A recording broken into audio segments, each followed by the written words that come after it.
Hi,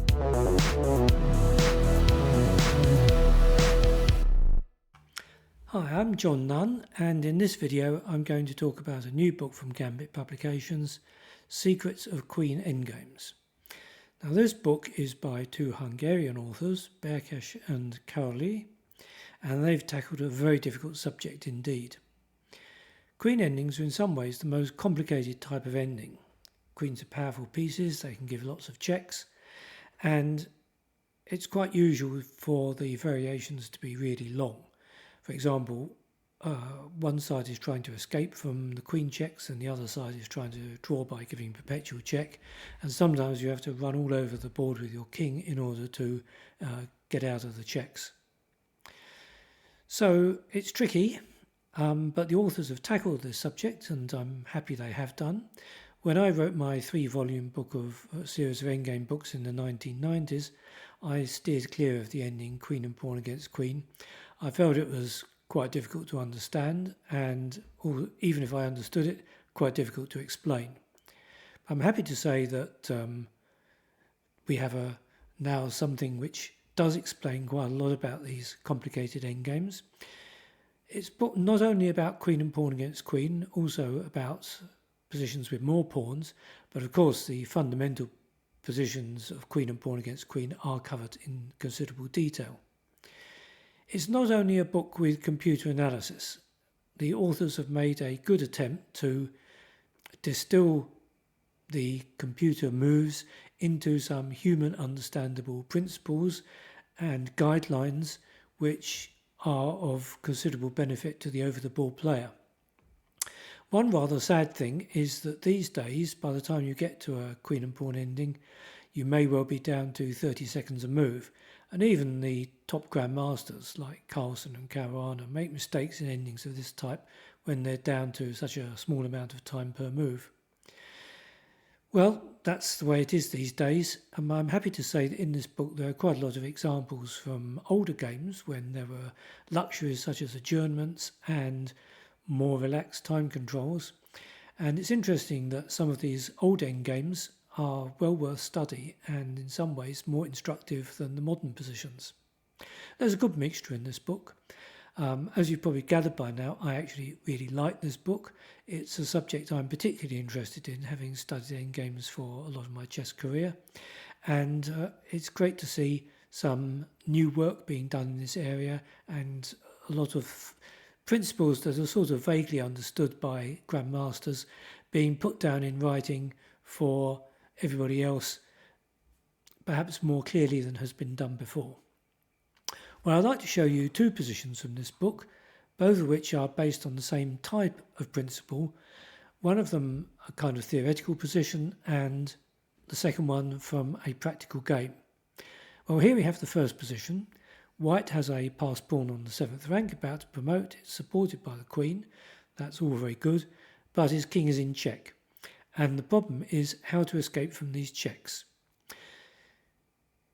The king would really like to get into the top left-hand corner, somewhere around b7, b8, a8, because there the pawn shields him from many checks.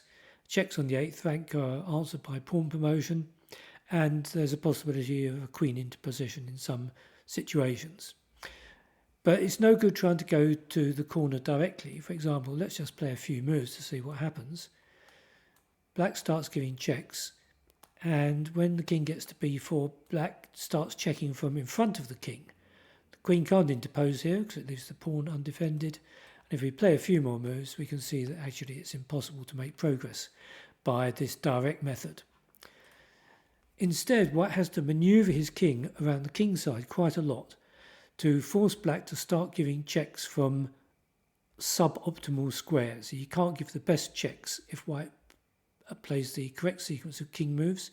And in the end, the king is able to cross to the queen side. But as I mentioned earlier, the variations are often quite long, and this is no exception. So let's at least play over the main line. First of all, white makes a kind of lunge for the c-file. If white crosses the c-file in safety, then he can generally get into the top left corner. Black, of course, plays to prevent this. The king can't go to c5 because the pawn's hanging. So first of all, white has to play his king to the king side, as a kind of feint to the king side. If black now checks on g7, the king goes to d6 and then manages to get across. So black checks instead on e7. White goes to f5 and black checks again. Now white goes to f4. This all seems a bit mysterious, but we'll see the point in a few moments. Black now can't give a check on f7, which he would like to do. That square is covered by the white queen, so he has to settle for a check on the d file. Now white goes to e4. Now of course the king was on e4 before, on move 1, but the black queen is no longer able to give the best check, which is on g4. He now has to give an inferior check. Well, there's some more analysis here. I won't go into the variations, but just show you the main line. Black now gives his check on g6 and white goes to e5. King was on e5 before, where black was able to check on e7. Now he can no longer do that, so he has to settle for this. But now the king gets to d6 and it can cross the c file. Black does the best he can. He continues to give checks. But once we get to this point, the white queen can interpose. The queen's much better placed on c6 than c4, mainly because, as we shall see in a moment, if black now checks, say on a3, white plays king b7, and a further check on the b file is met by queen b6 check. This exploits the position of the black king on g1. And this idea of a cross-check, answering a check with a check, is a common way to escape from barrages of checks in queen endings. So black checks here. Okay, white could play again king b7 and black would then try to pin the pawn. But actually the quickest way to win is like this. This way the pawn doesn't get pinned. Black must give another check. He can't give a check on d4 because of queen b6. So he gives this check. And normally the pinning of the pawn is the last ditch defence, which rarely holds out for long. And now the pawn is unpinned and there's no effective check. Checks on the 8th flank are met by pawn promotion. Checks on the a file are met by queen a7 check. So this is, although it's not a practical example, it gives you a good flavour of what often happens. There's often this long series of moves where you try to break the connection between the queen and the king and eventually to stop the checks. And it's surprising how often a wandering king is able eventually to stop the checks by using one of the techniques which is explained in this book. We saw here the cross check. There's also the formation of a battery where you prepare a discovered check with the king. And there's also the strategy of putting your king on the same diagonal, the same line, diagonal rank or file as the enemy king, so as to aid in the interposition of your queen with check. So now let's move on to the over the board example I mentioned earlier. This is, well, one of these older examples from 1969. It's white to play. His king's in check. Well, king safety is incredibly important in queen and pawn endings. The queen can't often mate on its own, but it can very often give perpetual check on its own. In this position, it's black who's trying to win. He has this dangerous outside pass pawn, which all the squares it needs to pass through to reach the promotion square are covered by the black queen. So white's only real defence is to try to give somehow perpetual check. But first, of course, he has to move his king.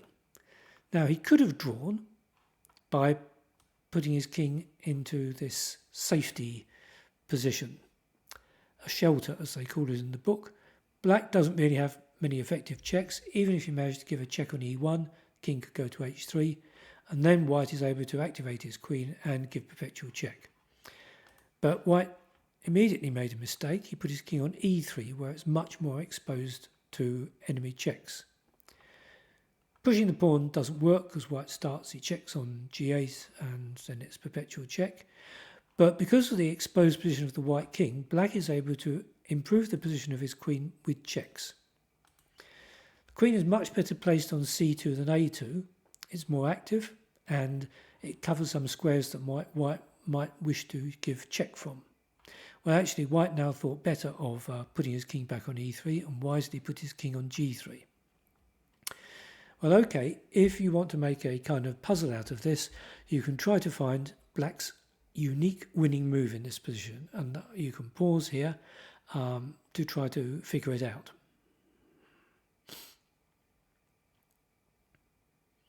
Okay, did you have some idea as to the correct move for black?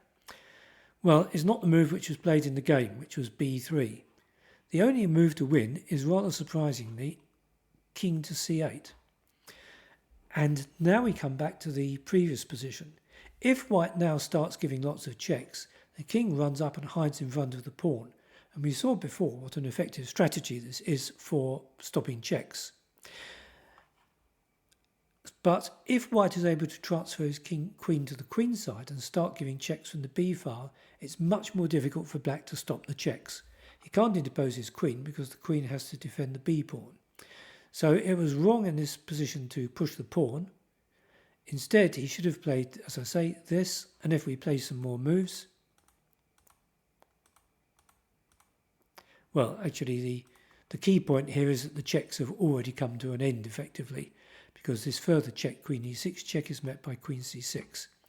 And once the checks have been stopped, black can improve his king and queen position, bringing his king up around the pawn, putting his queen on c3, for example, and it's going to take white an awful long time to capture the black pawns and start pushing his h-pawn. Black's going to be a lot quicker, and it should be an easy win for black. But instead, black played b3, but white went wrong here. He should have played queen b7. Black pushes his pawn, and now the checks are much more effective. There's actually, if we just go back here, we can see that after this, the queen check here forces the king back because black can't interpose. Well, you might say, supposing black hides his king on h6, but this isn't actually a very effective shelter. White now plays queen b8, threatening actually mate in 2 with queen h8 check and either h4 mate or queen h4 mate. Black should really bring his king back to the second rank, otherwise, well, okay, he can also draw, of course, by playing g5. Well, black has to, at any rate, acquiesce to a draw here. Notice how important it is that the white king is sheltered from checks, otherwise black might improve his queen position with a series of checks himself.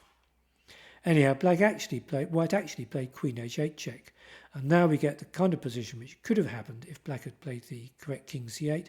So this double mistake has kind of restored what would have been the most accurate line of play. And let's just see what happened. Black is quite prepared to give up his kingside pawns in order to get his king to safety. His own pawn is much further advanced than any of white's. As it's often said in queen and pawn endings, it's not the number of pawns that matters, it's the quality of the pawns. A strong passed pawn can balance a considerable material advantage by the opponent. Well, now the queen comes back, it's again similar to the previous position. Once you get the queen into an active position, the checks are generally numbered. Of course, if you leave the pawn undefended, like here, you have to be a little bit careful not to lose the pawn to a fork, but actually black has everything worked out. He's able to bring the king up and defend the pawn with his king. So another pawn bites the dust, but the king is getting there. After this check, for example, the checks are soon going to run out. One more check and then king c2. That's the end of the checks. So white actually tried this last-ditch defence of blocking the pawn with the queen, but with the black pieces so active, that's not going to last for long. Pawn is already on the 7th rank. White gives a few more checks and then does this pinning the pawn thing that we saw before, but as I said, this is very rarely a satisfactory defence for more than a few moves. If black plays king c1, white can pin the pawn again with queen a3, but black simply covered a3 with his queen, and then king c1 is going to promote the pawn. There's then no way to prevent it. It's interesting, in fact, in this series of checks, the white pawns rather got in the way because white would have liked to have had a check, for example, from e4, but his own pawn was occupying that square. And this is also a common phenomenon in queen and pawn endings. Sometimes it's better not to have a pawn than to have a pawn if it blocks an important check. Well, the game only lasted one more move, and with promotion inevitable, white resigned. I can certainly recommend Secrets of Queen Endgames. There is a lot of analysis in it. It's pretty complicated, but sometimes you just can't avoid complicated stuff. Chess is a complicated game, and no matter how much you try to simplify it and to establish general principles, at the end of the day, it's concrete variations that make all the difference. There are a number of general principles put forward in this book which are easily memorizable, but as always, these chess principles are guidelines rather than rules, and there are always going to be exceptions. Something I always try to instill in people, that you have to look at the actual position and not be constrained by things like putting rooks behind passed pawns, which are true 90% of the time, but that other 10% can easily catch you out. So I hope you enjoyed this video, and I look forward to seeing you for my next one.